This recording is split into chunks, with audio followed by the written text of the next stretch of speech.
స్వతంత్ర ఛానల్ ప్రేక్షకులకు నమస్కారం. మకర సంక్రాంతి మహిమగల తీర్థం ప్రత్యేక కార్యక్రమానికి స్వాగతం. త్రివేణి సంగమం అంటే ముందుగా గుర్తుకు వచ్చేది ప్రయాగ. గంగా, యమున, సరస్వతి నదులు అక్కడ సంగమించి భక్తుల పాపాలను కడిగి పునీతుల్ని చేస్తున్నాయి. మకర సంక్రమణం రోజునే అలహాబాద్ ప్రయాగలో మాఘమేళా ప్రారంభమవుతుంది. మకర సంక్రాంతి రోజు ఆరంభమయ్యే మాఘమేళాకు దేశ విదేశాల నుంచి భక్తులు విశేషంగా తరలివస్తారు. ఈ మేళాలో సాధు సంతుల విన్యాసాలు, త్రివేణి సంగమంలో భక్తుల పుణ్యస్నానాలు ఆధ్యాత్మిక వాతావరణాన్ని మరింతగా ఇనువడింపచేస్తాయి. నేటి సంక్రాంతిని పురస్కరించుకుని మకర సంక్రాంతి మహిమగల తీర్థం ప్రత్యేక కార్యక్రమాన్ని చూద్దాం రండి.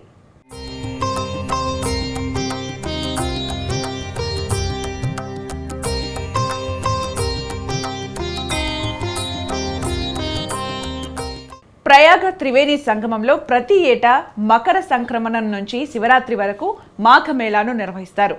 ఈ సందర్భంలో భక్తులు పుణ్యస్నానాల కోసం దేశ విదేశాల నుండి లక్షలాది మంది యాత్రికులు తరలివస్తారు. కుంభమేళా తరహాలో ప్రయాగలో జరిగే పవిత్ర స్నానం మాఘమేళా పుణ్యస్నానం. త్రివేణి సంగమంలో ఉత్తరాయణం కాలంలో జరిగే ఈ మేళా మకర సంక్రమణం రోజు ప్రారంభమై శివరాత్రి వరకు కొనసాగడానికి శాస్త్రీయ దృక్పథం ఉందని పండితులు చెప్తారు. నేటి మకర సంక్రాంతి సందర్భంగా మకర సంక్రాంతి మహిమగల తీర్థం ప్రత్యేక కార్యక్రమాన్ని వీక్షిద్దాం రండి.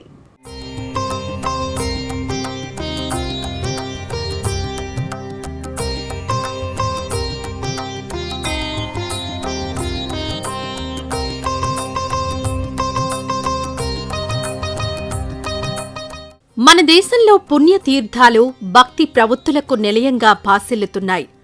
మానవుడిలో భక్తిని, తద్వారా ఓ క్రమబద్ధమైన జీవన గమనాన్ని ఏర్పరచడంలో తీర్థాలు ప్రత్యేక పాత్ర వహిస్తున్నాయని చెప్పడంలో ఎలాంటి సందేహం లేదు. కాలం ఎంతగా నవీనంగా మారుతున్నా మానవునిలో భక్తిభావం, దైవం పట్ల విశ్వాసం నిలిచే ఉంటాయనడానికి అపూర్వమైన నిదర్శనాలు ఈ పుణ్యతీర్థాలే. అలాంటి పవిత్ర స్థలాల్లో ప్రముఖమైనదే ఉత్తరప్రదేశ్లోని ప్రయాగ. త్రివేణి సంగమంగా పవిత్రతకు నిలయంగా భావించే ప్రయాగ పరమ పవిత్ర పుణ్యక్షేత్రం వారణాసికి దాదాపు 135 కిలోమీటర్ల దూరం ఉంది.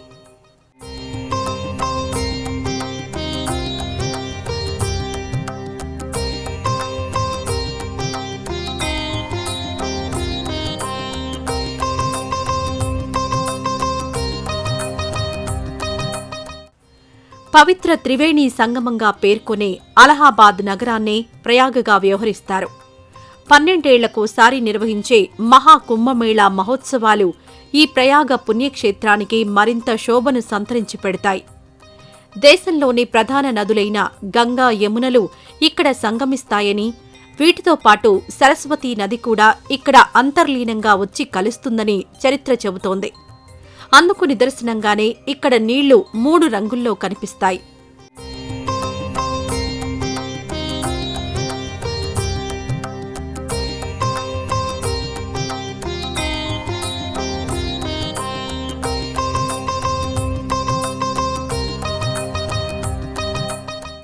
అందుకే పవిత్రమైన ఈ 3 నదులు కలిసిన క్షేత్రాన్ని త్రివేణి సంగమంగా భక్తులు వ్యవహరిస్తుంటారు.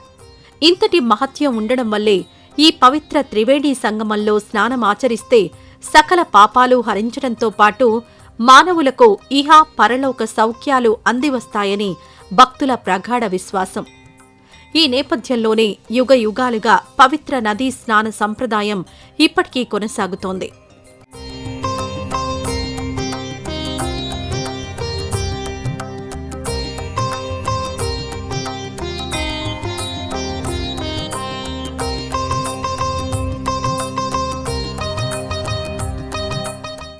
ప్రయాగ త్రివేణి సంగమంలో ప్రతి ఏటా మకర సంక్రమణం నుంచి శివరాత్రి వరకు మాఘ మేళాని నిర్వహిస్తారు. ఈ సందర్భంలో పుణ్య స్నానాల కోసం దేశ విదేశాల నుండి కోట్లాది మంది తరలివస్తారు. కుంభమేళా తర్వాత ప్రయాగలో అదే స్థాయిలో జరిగే పవిత్ర స్నానం మాఘమేళా పుణ్యస్నానం.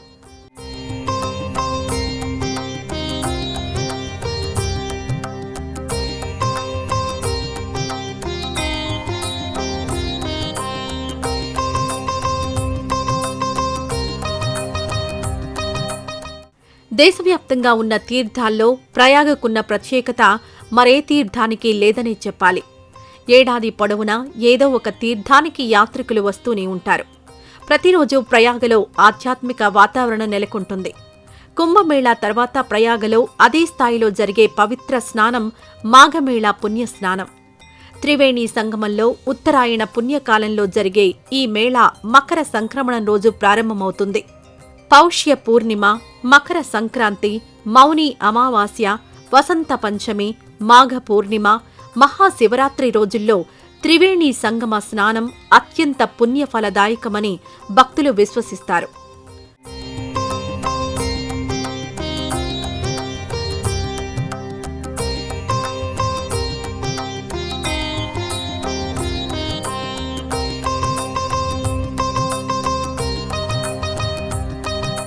మాఘమేళ పుణ్యస్నానాలు ఈ మకర సంక్రాంతి రోజున ప్రారంభమై శివరాత్రి రోజుతో పూర్తవుతాయి. పుణ్యతీర్థాలలో ప్రయాగ తీర్థరాజంగా ప్రసిద్ధి చెందింది. ఈ త్రివేణి సంగమంలో గంగా, యమున, సరస్వతి జలాలు సమ్మిళితమయ్యే దృశ్యం భక్తులకు చూడముచ్చటగా దృశ్యమానుతుంది. పవిత్రమైన నదుల్లో స్నానం చేస్తే పాపాలు తొలగుతాయి. సూర్య భగవానుడు మకర రాశిలో ప్రవేశించే కాలాన్ని ఉత్తరాయణ పుణ్యకాలంగా పరిగణించిన సనాతన సిద్ధాంతం అద్వితీయం, ఆచరణీయం, జన్మలు ధన్యనీయం.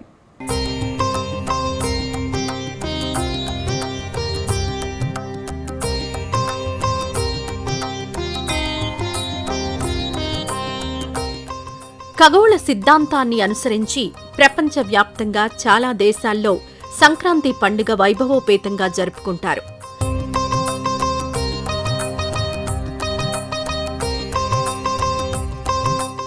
మాఘమేళా పుణ్య స్నానాలు ఈ మకర సంక్రాంతి రోజున ప్రారంభమై శివరాత్రి రోజుతో పూర్తవుతాయి. పుణ్యతీర్థాలలో ప్రయాగ తీర్థరాజంగా ప్రసిద్ధి చెందింది. ఈ త్రివేణి సంగమంలో గంగాజలం, యమునా జలం సమ్మిళితమయ్యే దృశ్యం భక్తులకు చూడముచ్చటగా దృశ్యమానమవుతుంది. పవిత్రమైన నదుల్లో స్నానం చేస్తే పాపాలు తొలగుతాయి. సూర్య భగవానుడు మకర రాశిలో ప్రవేశించే కాలాన్ని ఉత్తరాయణ పుణ్యకాలంగా పరిగణించిన సనాతన సిద్ధాంతంలో ప్రకృతి పరిశీలన, దాని ప్రభావాల అధ్యయనం కనిపిస్తాయి.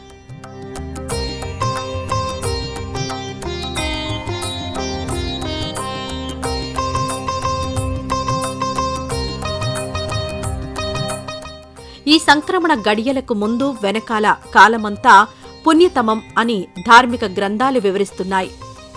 మంచి పనికి ఏ కాలమైనా మంచిదే అనే సిద్ధాంతం ఎప్పుడూ మంచిదే. కానీ కొన్ని కాలాల్లో మంచి పనులకు సానుకూలమైన పరిస్థితి ఉంటుంది. పవిత్రమైన శాస్త్రోక్త సత్కర్మలకు ఈ పుణ్యకాలం ప్రధానమైందని ఆగమాలు చెబుతున్నాయి. శుద్ధికి, సిద్ధికి శీఘ్ర ఫలకారిగా అనుకూలించే సమయమది. దేశమంతటా ఈ సంక్రాంతి పర్వానికి ప్రాముఖ్యమున్నా ఆచరించే పద్ధతుల్లో భిన్నత్వం తప్పనిసరిగా కనిపిస్తోంది.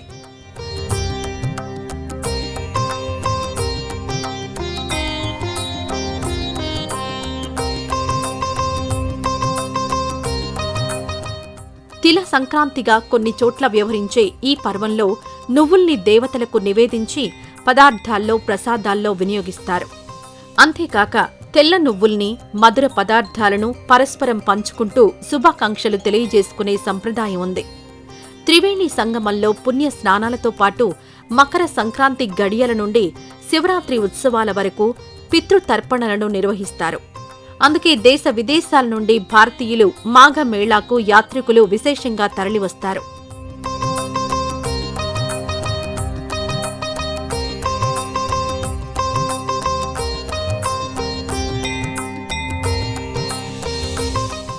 హరిద్వార్, ఉత్తరకాశీ ప్రాంతాల్లో కూడా మాఘమేళా సందర్భంగా భక్తులు గంగా స్నానాలు చేసి పాపాలను పరిహరించుకుంటారు.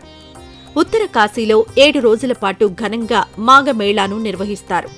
ఈ సందర్భంగా డోలీ ఉత్సవాలు సైతం వైభవంగా జరుపుతారు. మాఘమేళాలో చేసే పవిత్ర స్నానం, దానం, పితృతర్పణం, జపతపాలు, దేవతార్చనలు సంక్రాంతి ముఖ్య విధులుగా ధర్మశాస్త్రాలు నిర్దేశించాయి.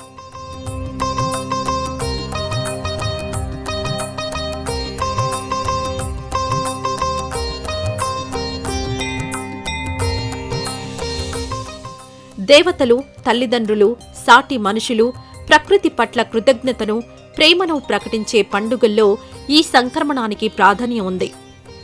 ఈ పుణ్యదినాన తోటి మనుషులతో జీవజాతులతో పంచుకున్నవి ఇచ్చినవి మాత్రమే అక్షయంగా లభిస్తాయనే శాస్త్రోక్తిపై శ్రద్ధ ఈ సత్కార్యాలను ప్రేరేపిస్తోంది. కృష్ణపక్షంలో సంక్రమణం కలిగిన కారణంగా మంచి వృష్టిని, ఆరోగ్యాన్ని, సస్య సంపదలను ప్రసాదిస్తుందని శాస్త్రాలు చెబుతున్నాయి.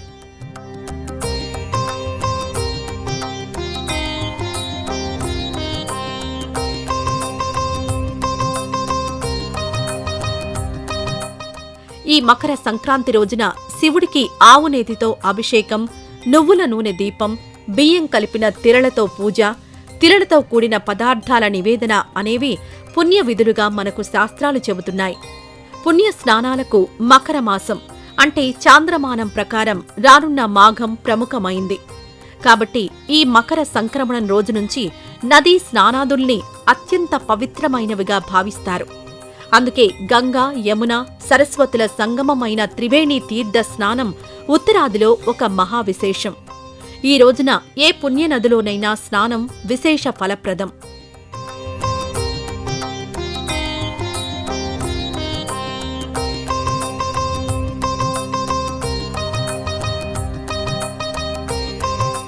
నదీ స్నానం కుదరని వారు గృహంలో భగవత్ స్మరణతో, స్నాన మంత్రాలతో స్నానం చేస్తారు.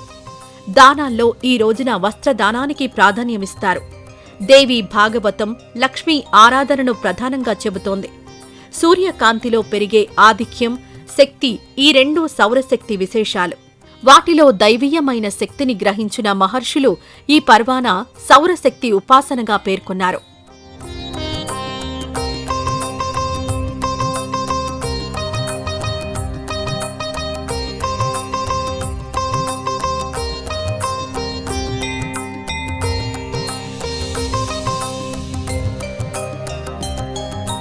సూర్యుని నారాయణుడిగా, శోభను శక్తిని పోషించే మహిమను లక్ష్మిగా భావిస్తారు. సంక్రాంతి నాటి సూర్య శోభే కాక పంటల శోభ, సంపదల పుష్టి చేకూడంతో అన్నీ కలిసి సంక్రాంతి లక్ష్మీ భావనకు నిండుదనం వస్తుంది. శాస్త్రీయమైన సత్కర్మలు, సంప్రదాయ సిద్ధమైన కళలు, ఉత్సవాలు మానవాళికి ఉత్సాహవంతమైన కళాత్మకతను తీసుకొస్తాయి. ఈ చైతన్యం ఏడాది పొడవునా ఉండేందుకు కొన్ని ప్రాంతాల్లో సూర్యోపాసన దీక్షలు కూడా చేపడతారు. ఇంటింటా బంధుమిత్రుల ఆత్మీయతల వేడుకలు వెరసి సంక్రాంతులు వైభవంగా ప్రకటితమవుతాయి.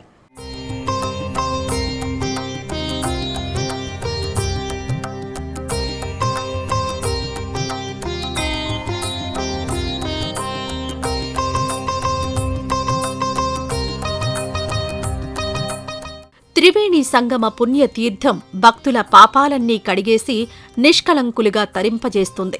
సుజల పూర్ణమైన సప్త నదులు అనగా గంగా, యమున, సరస్వతి, గోదావరి, కావేరి, నర్మదా, సింధు నదులు భారత పుణ్యభూమి మీదుగా ప్రవహిస్తూ ఎన్నో పవిత్ర స్థలాలను అనుసంధానంగా ప్రవహిస్తాయి. వీటితో పాటు బ్రహ్మపుత్ర, సరయు, ఫల్గుని, గోమతి, భీమ, తుంగభద్ర, పెన్న, మహానది, ఇంద్రావతి, తపతి, సబర్మతి తదితర నదుల ప్రవాహంతో భూమాత సస్యశ్యామలంగా పునీతమవుతుంది.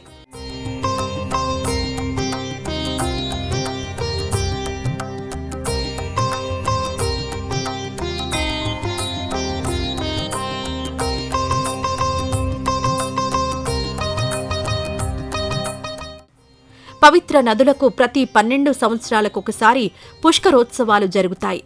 అదేవిధంగా పుణ్యదాయకమైన నాసిక్, ఉజ్జయిని, హరిద్వార్, అలహాబాద్ క్షేత్రాలలో కుంభమేళా ఉత్సవాలు జరుగుతాయి. ఇవి ప్రతి 12 సంవత్సరాలకొకసారి ఒక్కొక్క ప్రదేశంలో వైభవంగా జరుగుతాయి. బృహస్పతి వృషభ రాశిలో ఉండగా సూర్యుడు మకర సంక్రమమైనప్పుడు మాఘమేళా ఉత్సవాలు జరుగుతాయి. ఇలాంటి కుంభ పర్వకాలంలో లక్షలాది యాత్రికులు అలహాబాద్ త్రివేణి సంగమంలో పవిత్ర స్నానాలు చేసి పూజాది కార్యక్రమాలు, పిండ ప్రదానాలు నిర్వహిస్తారు.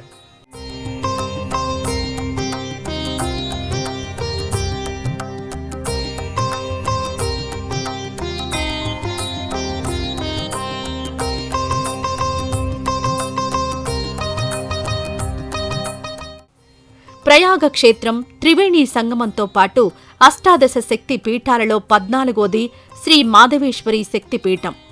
సతీదేవి చేతి బొటనవేలు పడిన ప్రదేశంగా ప్రసిద్ధి. శ్రీ మాధవేశ్వరి శక్తిపీఠం త్రివేణి సంగమం వద్ద ఉండేది అని పురాణాలు చాటుతున్నాయి. ప్రయాగ క్షేత్రంలో శ్రీ మాధవేశ్వరి అనే నామంతో శక్తిపీఠం లేదు. క్షేత్రంలోని అలోపీదేవినే శ్రీ మాధవేశ్వరీ దేవిగా భక్తులు కొలుస్తారు. శ్రీ అలోపీదేవి విగ్రహరహితమై గుప్తంగా మందిరంలో దర్శనమిస్తుంది.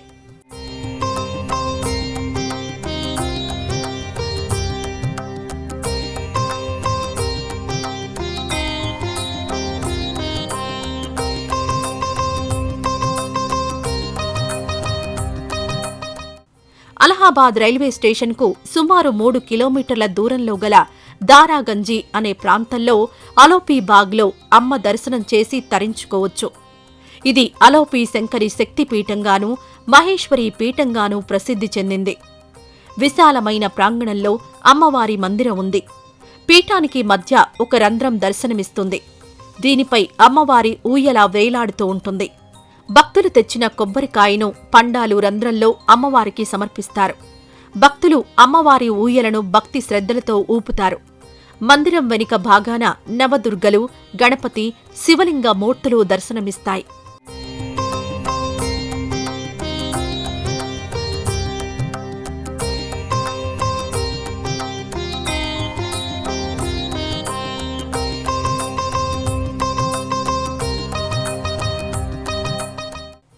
త్రివేణి సంగమం నుంచి కూడా అలోపీబాగ్ చేరవచ్చు. అలోపీబాగ్ నుంచి సుమారు 4 కిలోమీటర్ల దూరంలో శ్రీ కళ్యాణీదేవి అర్ధశక్తి పీఠం ఉంది. మందిరంలోని కళ్యాణీదేవికి కుడివైపున పార్వతీదేవి, ఎడమవైపున మహాకాళీదేవిని దర్శించవచ్చు. ఆలయ ప్రాంగణంలో శ్రీ ఆంజనేయ స్వామి, శ్రీ రాధాకృష్ణులు, శ్రీరామ లక్ష్మణుల సమేత జానకి మూర్తులను సందర్శించుకోవచ్చు. కళ్యాణీదేవి మందిరానికి సుమారు 6 కిలోమీటర్ల దూరాన మీర్పూర్ గ్రామంలో శ్రీ లలితాదేవి సిద్దిపీఠం ఉంది. ఆలయ ప్రవేశ ముఖద్వారం పశ్చిమ ముఖంగానూ, శ్రీ లలితాదేవి తూర్పు ముఖంగానూ కొలువై భక్తులకు దర్శనమిస్తారు.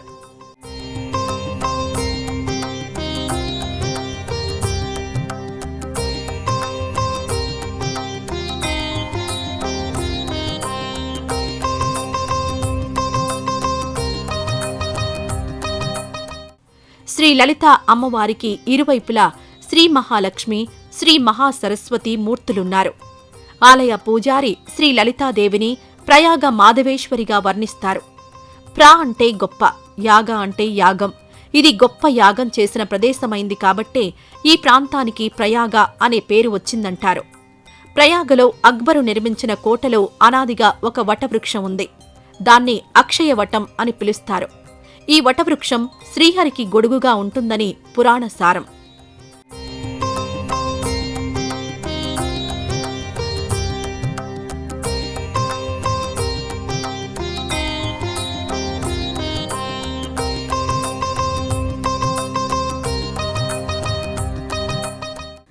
ఈ మకర సంక్రమణం రోజు అందరికీ అన్ని పవిత్ర నదుల్లో స్నానం చేయడం సాధ్యం కాదు.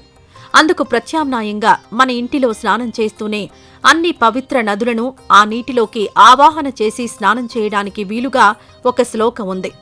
ఆ శ్లోకం చదువుకుని స్నానం చేస్తే ఆ పుణ్యనదుల స్నాన ఫలం లభిస్తుందని చెబుతారు. ఆ పుణ్యనదుల పేర్లు తలుచుకుని స్నానం చేస్తే మంచిదని పెద్దలు చెబుతారు. గంగీచ యమునై చేవ గోదావరి సరస్వతి నర్మదా సింధు కావేరి జలేస్మిన్ సన్నిధిం కురు. ఈ శ్లోకంలో గంగా, యమున, గోదావరి, సరస్వతి, నర్మదా, సింధు, కావేరి నదుల పేర్లు కలిసి ఉన్నాయి. మన సంస్కృతి సర్వేజన సుఖినో భవంతు అంటూ సర్వ మానవాళిని సుఖంగా జీవించమని దీవిస్తుంది. ఇప్పటి వరకు ప్రయాగలో మకర సంక్రమణం రోజున ప్రారంభమయ్యే మాఘమేళా సందర్భంగా మకర సంక్రాంతి మహిమగల తీర్థం ప్రత్యేక కార్యక్రమాన్ని చూశాం కదా. మరో ప్రత్యేక కార్యక్రమంలో మళ్ళీ కలుద్దాం. అంతవరకు సెలవు. నమస్కారం.